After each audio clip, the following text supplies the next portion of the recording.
کہ پاکستان کو سرسبز کیا جائے، اس سلسلے میں ہمیں 500 پودوں کا THQ لیول کے اوپر ٹارگٹ دیا گیا تھا، اور الحمدللہ ہم نے یہاں پہ تقریباً 1200 پلانٹس لگائے ہیں۔ سرکاری سکولوں، دفاتر اور مختلف چوراہوں پر پودے لگائے جائیں گے۔ کیمرہ ٹیم کے ساتھ کاشف ہاشمی، روز نیوز، جلال پور پیروالا۔ ضلع ٹنڈو الیار میں سرسبز پاکستان مہم کے سلسلے میں محکمہ تعلیم کی EDO نیلوفر بھٹو نے نیشنل پریس کلب پر پودا لگا کر شجرکاری مہم کا آغاز کر دیا۔ اس موقع پر EDO آفس سے شجرکاری اور آگاہی مہم کے سلسلے میں ریلی بھی نکالی گئی۔ شہزاد بخاری کی رپورٹ دیکھیے۔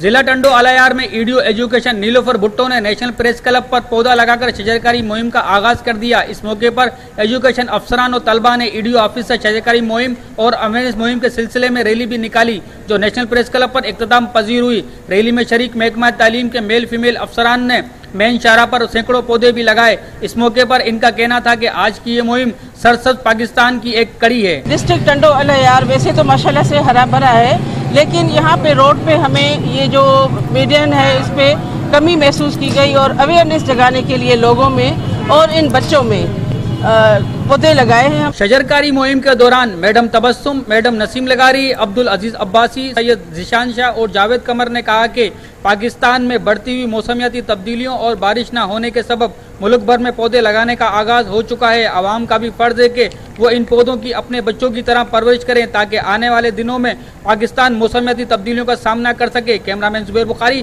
حسین خانزادہ کے ہمراہ سید شہزاد بخاری، روز نیوز، ٹنڈو الیار۔ اور اب آپ کو بتائیں کہ سندھ میں حکومت کی جانب سے تعلیمی ایمرجنسی کے دعووں کی کلی کھل گئی۔